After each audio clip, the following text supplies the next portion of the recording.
好，这一段来看俄乌战场上的最新态势啊。目前最新的发展是看到，因为乌克兰的后面呢，其实现在还有欧盟的大力支持啊。不过最近北约的秘书长吕特，他这个礼拜呢，针对俄乌最新的这个状况，他表态了。他说，一旦俄乌冲突结束，北约成员国的部队就会踏上乌克兰的土地，不仅涉及到地面部队，还将会包括空中战机以及部署在黑海的舰艇啊、舰船等等。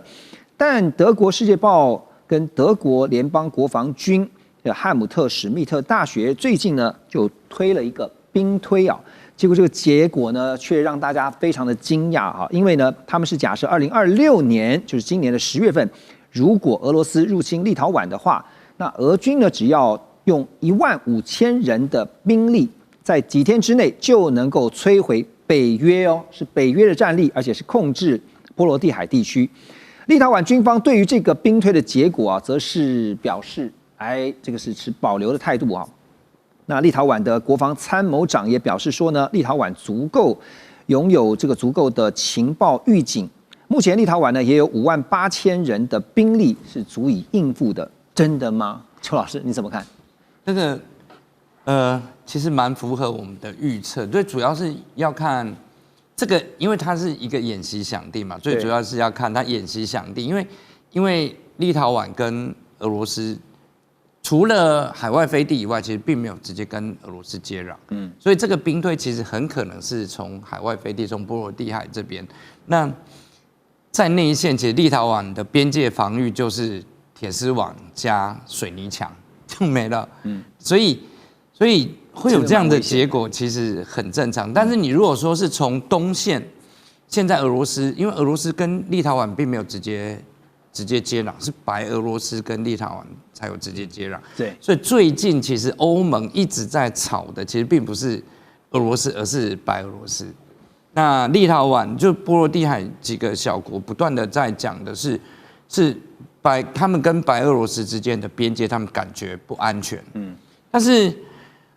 我觉得这个，因为我们并没有实际上看到他们兵推的过程，但是如果是从俄罗斯的在波罗的海的海外飞地，那其实一点都不意外，就是1000人也可以，因为你要翻过那个围墙，他在围墙旁边是没有任何的警戒，他的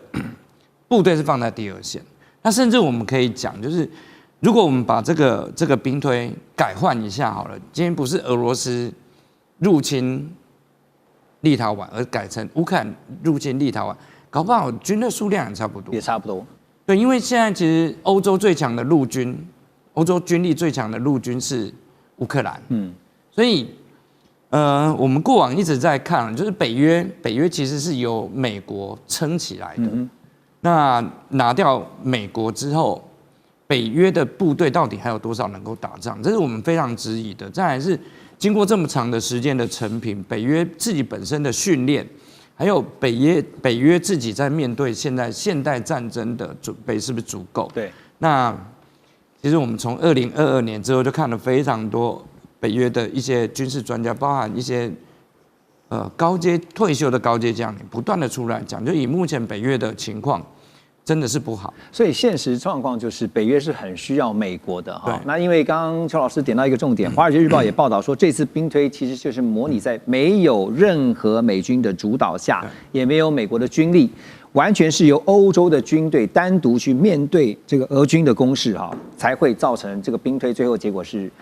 15000名就能够让俄军进到这个立陶宛的境内啊，如入无人之境，也会对于这个北约的军队呢造成重创。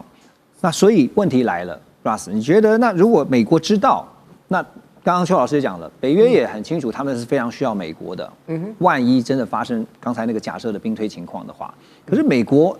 从之前乌克兰跟俄罗斯发生这个战争来看，就没有介入啊，所以呢，将来会介入吗？不会吧。乌克兰不是北约成员国，对不对？所以美国怎么可能会介入，对不对？北约也不能介入，但是。和平协议的，我说5·2的和平协议的，大概的方向，其实早知道，那不是如果不是用北约的名义，那就是这些欧洲国家，包含军事能力比较强，德国、法国、英国可以自己派兵到那边去。所以这个虽然会跟北约会有一些 coordination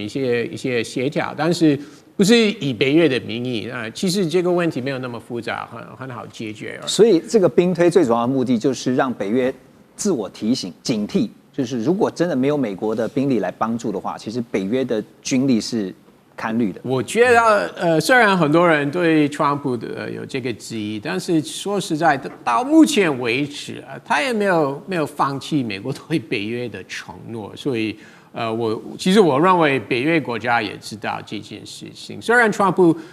对北约有很多批评，但是他也知道在最近几年，其实很多北约国家国防预算的确是有提升了。但是重点是到目前为止，川普没有放弃北约了，所以我觉得万一今天发生事情的话，那川普还是会按照北约的条约。但是对川普来说，乌克兰根本不是北约的成员，那我当然不会派兵协防，就这么简单。好，但是有没有可能跑到第一线，还是说先让欧洲的国家去应对，就是北约的这些成员国，但是以欧洲的军队当做第一线，然后美国在第二线呢？那没有第二线了，川普不会派兵到乌克兰去。OK， 好，这个就是你的结论嘛。那所以你看哦，最近在俄乌战场上，如果我们看战场的态势啊，因为乌军最近在战场上对俄军发动了一连串他们所谓的特攻，其中呢包括像是呢跟这个 SpaceX 执行长马斯克合作啊，他们阻断了俄军的星链卫星网路。纽约时报也分析说，俄罗斯无人机上的星链连线，还有呢前线部队的卫星通讯网络都因此而中断了。这个变化使得俄军会倒退几年，被迫重新使用有线网络，还有 WiFi 无线电通信，以前比较老旧的过时技术啊。那另外呢，俄罗斯总参谋部的一位高阶军官第一副总参谋长，在2月6号，他是在公寓大楼外对不起，是莫斯科公寓大楼内遭到枪击身亡。那所以现在看到，我先问一下黄老师啊，这个星链的卫星网络的中断乌方是认为是非常有效的，可是呢，你觉得它会是一个扭转战局的关键吗？我们先前已经提过很多。问题是 SpaceX 支援乌克兰的星链也有被俄罗斯干扰，对，然后变成它的效率降低的，这个也发生过。所以低轨卫星或者是这种靠太空通信科技，在战时能够发挥到多少的功能，也要看谁对谁。信息战、资讯能力越强的国家越能够掌控。我个人认为，这些改变对于大局来讲撼动不太大你已经俄罗斯占领的地方就不会还你嘛。